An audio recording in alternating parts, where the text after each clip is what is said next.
หางหมดแดงได้พี่น้องนั่น2หางแต่ว่าบ่ได้ไข่ดอกพี่ทั้งต้นนี้ก็มีหลายหางอยู่หลังจากเอามาปล่อยไว้ได้พี่น้องปล่อยไว้ในสวนเท่านี้ละห้ามผู้ใดมาแย่เด้อมาแย่บ่ได้เด้อ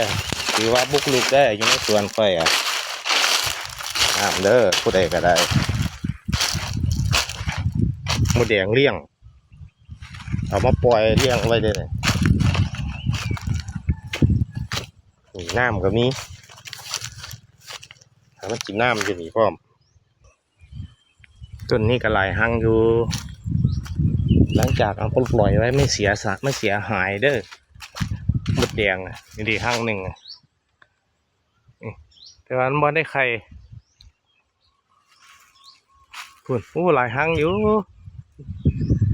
กินอิ่มอยู่แล้วปีนี้ถ้าคนบ่มาหลักแง่